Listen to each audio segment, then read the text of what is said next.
Angel Has Fallen is the third entry in the Blank Has Fallen trilogy that we have now, starring Gerard Butler. He returns as Mike Banning in this film. He's still working on Secret Service duty, but he's getting older. He's starting to get health problems that come with the job, come with the other two movies, what he's experienced through that, and it comes at the worst time because another terrorist attack happens on the president, but the blame is now being put on Mike Banning, and now the FBI is after him, and he needs to go on an adventure to clear his name. He needs to go rogue to get the job done. Olympus Has Fallen I thought was a really fun action film. Obviously it's not perfect or anything, but it was solid enough to where I had a huge blast with it. London Has Fallen I thought was a disappointment. It was not that good. It lost a lot of what made the first movie so special, and it didn't even need to be made in the first place because Olympus Has Fallen is just such a perfect, just one film kind of idea that they're now stretching into a whole series. However, as far as most unnecessary action sequels go, that one wasn't awful. I wouldn't say London Has Fallen is an awful movie. It is just very split down the middle. So of course when they announced that they were doing another movie, Angel Has Fallen, and when the trailers were coming out,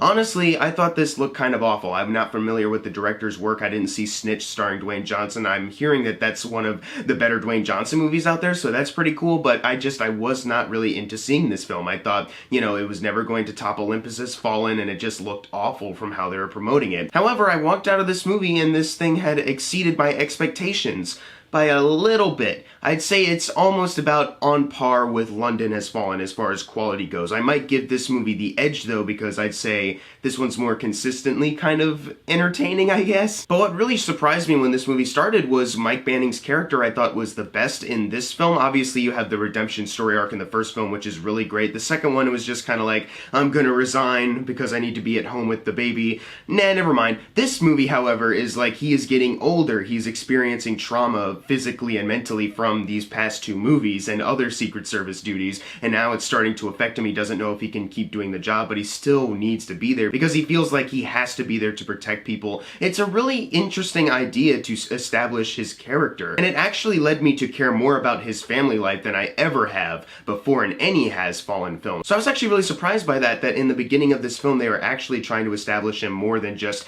action guy who beats people up and enjoys torturing them slightly. This movie actually tries to give him more sympathy, and you actually kind of do start to feel for it. Like, you actually do buy into his character struggle. And also, another addition that I really liked here, as much as it feels very shoehorned in, and they don't reference it before they introduce it, either way, I still really did enjoy seeing Nick Nolte as Gerard Butler's father in this movie. He is so much fun, actually. He comes in at just the right moment, right when I thought things were kind of dropping off. He actually adds a lot of light humor to it that I thought was really good, and I thought he and Gerard Butler actually worked really well together. There's a scene where they're just blowing stuff up in the forest, and Gerard Butler's like reacting and they're making jokes. It was like, this is a really fun sequence for an action movie. And of course, Morgan Freeman, as much as he is mostly in a coma in this movie, probably because he didn't want to work that much on the set, whenever he does have to deliver lines of dialogue, there's something about that voice, man, that really does sell the fact that he actually does care about this character. At least there are certain things he says that I'm like, yeah, he's still got it. And it's hard to deny the fact that there are a couple moments action-wise where I was at least a little bit entertained by the movie. There's a couple things that they do that I can at least admit that's kind of fun.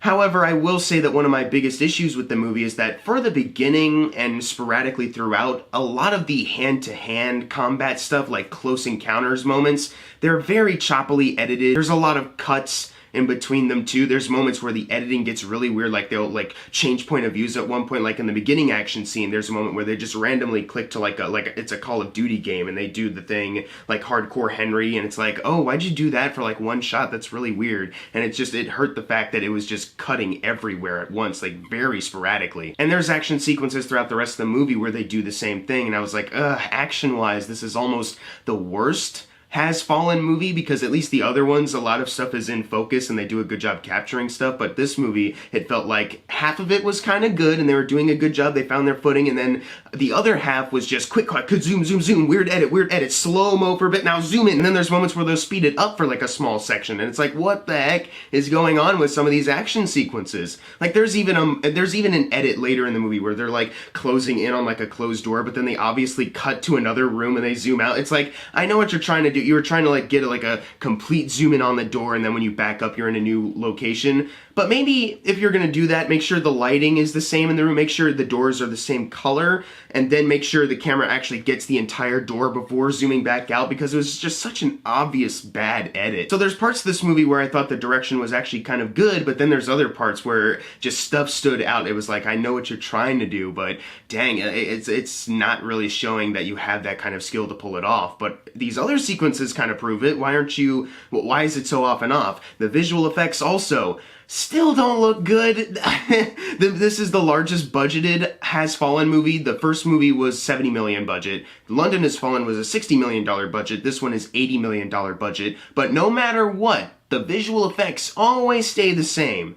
Awful. There's moments where people are standing in front of a green screen, you can tell. There's even a couple moments where it doesn't look like they're in a green screen, but you can kind of see like a blue halo around them. So are they in front of a green screen? And just there's moments where they have to digitally insert smoke of buildings collapsing and stuff like that. It's like, dude, that does not look good. I wish that one of these Has Fallen movies would have good special effects. At least Olympus Has Fallen used special effects kind of sparingly, and for the budget it had, it didn't look all that bad, but London Has Fallen was a huge downgrade, and Angel Has Fallen is obviously better than London Has Fallen. Doesn't have as much visual effects in London Has Fallen, but they do rely on it too, more than they should. And speaking of those other two movies, Aaron Eckhart's disappearance is not mentioned once. They're just like, Morgan Freeman's the president now, who cares? Live with it. But in the first movie, I find it really funny that he was the Speaker of the House, but then suddenly in London Has Fallen, he became the Vice President. But then suddenly, for this movie, he's now the president, and they don't bother to explain it or mention that. Just, he just is what he is. We need him wherever, whatever. And they have even Tim Blake Nelson as the new vice president. And it's like, are you going to explain any of these new people that we're seeing? Like, the guy from John Wick, the concierge, is the Secret Service director. And it's like, where, has there not been a Secret Service director before this? Like, are you going to explain anything about these characters before you just expect us to know them, pretty much? The story of this movie is also very cliche, very predictable. It's very much so like The Fugitive, obviously, but I'd also like to equivalate this movie to Taken 3, where the good guy who has been the good guy in 2 other movies is now all of a sudden being blamed as the bad guy. And in this movie, it doesn't make as much sense. I barely remember Taken 3, but I'm assuming that doesn't make sense. But in this one, it also doesn't make any sense why they'd put the blame on him, because they don't have any concrete evidence. They have enough evidence to be suspicious at the very least. Like, we found some hair or like DNA in the van that fired off these drones or whatever that attacked the president, and it's your DNA. And it's like, okay, I'd be suspicious of that, but let's not forget that this is the man that risked his life in 2 other movies to save the president. All of a sudden, he's now going to switch it up and work with, as this movie puts it, the Russians, colluding with the Russians to attack the president. Like, he saved the president in 2 other movies. I'm not the same guy, it was Aaron Eckhart, but still, like, the same thing kind of applies. I don't know why all of a sudden Jada Pinkett Smith's character, who's very cliche, predictable, angry, like, it's so corny, the angry performance that she has, like the I'm gonna find you, Mac Banning, we're gonna work so hard. It's like, can you tone it down just a little bit? Because, like, this isn't enough evidence to be like, oh my god, he's the bad guy now. I find it really hard to believe that this movie's FBI and Secret Service and all these people would just suddenly turn on Mike Banning just because they found something that could link to him, but they're just ignoring the other 2 big events that he saved the president during. It's a flimsy way to have the fugitive plot in this film, and it doesn't really hold up. They needed something a little bit more concrete, and they needed a better reason than what they offer. It just leads to a very cliche, predictable plot that's stupid to begin with, so it was hard for me to really get invested with it later, other than the Mike Banning family stuff, but that takes a huge backseat to the other plot in this movie, the Has Fallen plot, the action movie plot. Literally, the villains in this movie are so predictable, to the point where I can't talk about 2 people specifically just because it's so predictable where their stance is in the movie. I'm just saying they casted the wrong 2 people to play people that you're supposed to like, but then they turn out to be surprise villains. Like, if I mention these actors' names, you'd probably be like, oh yeah, it's that guy.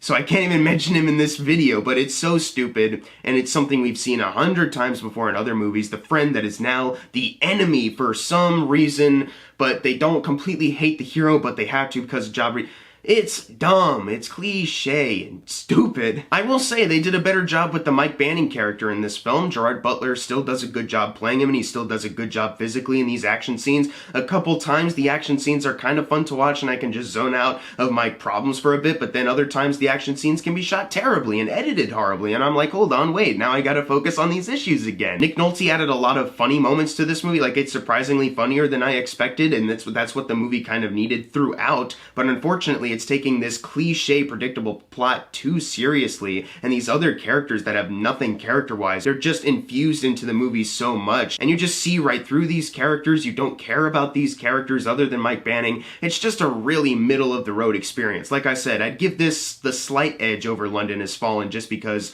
I think there's more to like about this movie than what London Has Fallen offered, but at the same time, they're still about the same as quality. They're just very middle of the road. I'm gonna give Angel Has Fallen a C. There's a couple things story-wise that I was surprised by, and I was happy that they put into the movie. Some of the action scenes at times were shot pretty well, and they did a good job, but then other times the action scenes aren't very shot well, and they're edited pretty terribly, and the quick cuts are too much for my brain to comprehend. The characters are so one-note and very predictable. The story itself is so predictable and cliche. We've seen it 100 times before. It just led to an experience that I wish I could have liked this movie more because of the stuff I did like, but unfortunately these issues are just too much for me to really handle. But if you've seen Angel Has Fallen, leave in the comments below what you thought of it, and as always, thank you guys for watching. Make sure to subscribe. I'm Jackson Fulcher. See you guys next time.